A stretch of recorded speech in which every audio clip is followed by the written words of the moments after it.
Welcome to my channel, Bala Niti World.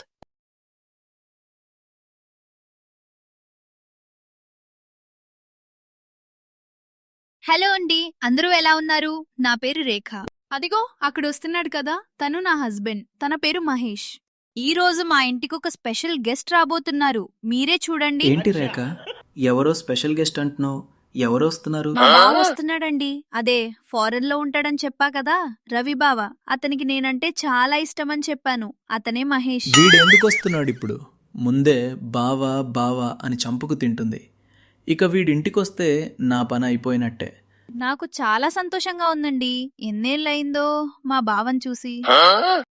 సరే రేఖ, ఇంతకీ మీ బావ ఏ పని మీద వస్తున్నాడు? మా బావ ఇండియా వచ్చి చాలా రోజులయ్యింది. అందుకే వస్తున్నాడంట మహేష్. ఫస్ట్ మన ఇంటికే వస్తాడంటే. ఏ రేఖ, మీ బావకి ఇల్లు లేదా? ఆహా, ఏం లేదు. ఎవరైనా అంత దూరం నుండి ఇంటికొస్తే ఫస్ట్ వాళ్ళ ఇంటికి వెళ్తారు కదా. మీ బావేంటి మన ఇంటికి వస్తున్నాడు? మా బావకు నేనంటే అంత ఇష్టం. మరి మీరెందుకు అంత బాధపడిపోతున్నారు? నాకేం బాధలేదే.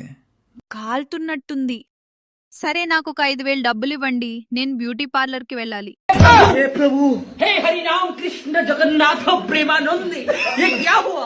ఇప్పుడు ఎందుకు రేఖా పార్లర్కి? మా బావ వస్తున్నాడు కదండి, నేను బాగా కనపడాలి కదా. ఇది దీని బావగోల చాలా ఎక్కువ చేస్తుంది. ఈ ఒక్క రోజుకి ఎలాగోలా భరించక తప్పదు. A few moments later. Mahesh, షాపింగ్కి ఒక 20,000 డబ్బులివ్వు. ఇప్పుడెందుకు రేఖ షాపింగ్?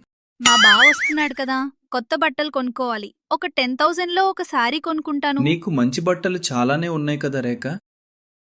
అవన్నీ వాడేసినారు కదండి, నేను ఖచ్చితంగా కొనుక్కుంటానివ్వండి. సరే, 10,000 శారీకి ఇంకో 10,000 దేనికి? మీకు కొత్త బట్టలు కొనడానికండి. మీ బావ వస్తుంటే నాకెందుకు రేఖ కొత్త బట్టలు? కావాలంటే నీకు తీసుకో, నాకేం అవసరం లేదు. A few moments later. Janu, ఇలా రామ్మా. ఏంటమ్మా? మండే నువ్వు స్కూల్కి వెళ్ళనవసరం లేదు. లీవ్ లెటర్ రాసి స్కూల్లో ఇచ్చేయమ్మా. అలాగే అమ్మా. మీ బావ వస్తుంటే స్కూల్కి ఎందుకు రేఖ లీవ్? बात तो सही है. స్కూల్కి ఏమీ అవసరం లేదులేండి. నీ ఇష్టం వచ్చినట్టు చేసుకో. A few moments later. ఏవండి, ఒక 1,000 రూపాయలు ఇవ్వండి. మళ్ళీ ఎందుకు రేఖ? కొత్త ప్లేట్లు ఇంకా గ్లాసులు కొనాలి. ఏంటి రేఖ, కొత్త ప్లేట్లు ఎందుకే? నీ మర్యాదలకు హద్దే లేకుండా పోతోంది. ఏంటండి అలా అంటారు? మా బావ ఫారెన్ నుండి వస్తున్నాడు. పాత ప్లేట్స్ లో ఎలా వడ్డించమంటారు? చేత్తో వడ్డించవే. అవన్నీ కాదు, నేనిప్పుడు డబ్బులు తీసుకుంటున్నానంతే.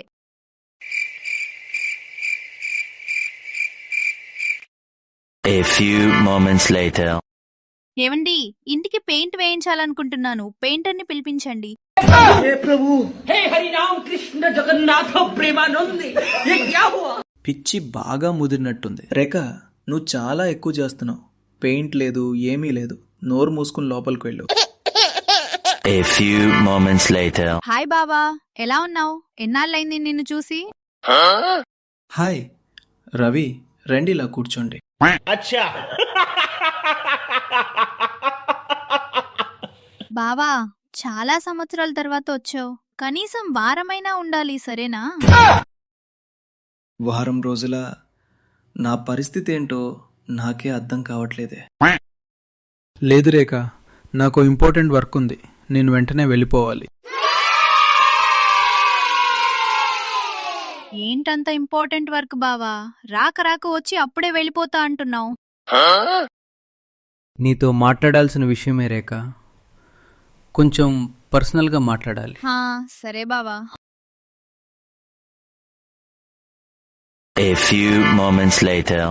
సరే మహేష్, నేను వెళ్ళొస్తాను. హా, అలాగే Ravi. A few moments later. ఏదో పర్సనల్గా మాట్లాడాడు. ఏమై ఉంటుందబ్బా? ఏంటండి ఏదో ఆలోచిస్తున్నారు? ఏం లేదు రేఖ, నీతో మీ బావ ఏం చెప్పి వెళ్ళాడా అని बात तो ఆలోచిస్తున్నా. सही है. ఓ అదా, మా బావ మా పిన్నిగారు అమ్మాయిని పెళ్లి చేసుకోవాలనుకుంటున్నాడంట. ఆ విషయం వాళ్ళతో నేను మాట్లాడాలని చెప్పాడు. बात सही है ఎన్నాళ్ళకి నీ వల్ల ఒక మంచి పని జరగబోతోంది రేఖ. మొత్తానికి నా ప్రాబ్లం సాల్వ్ అవబోతోందనమాట. మీ ప్రాబ్లం ఏంటండి? అది నీకు అర్థం కాదులే రేఖ. ఈ వీడియోని చివరి వరకు చూసిన ఆడియన్స్కి అర్థమవుతుంది. అంతే కదండి. మీరు ఈ వీడియో చివరి వరకు చూసినందుకు థ్యాంక్స్ అండి. మా వీడియో మీకు నచ్చినట్టయితే ప్లీజ్ సబ్స్క్రైబ్ చేసుకోండి. Thanks for watching. Please do like, share, and subscribe.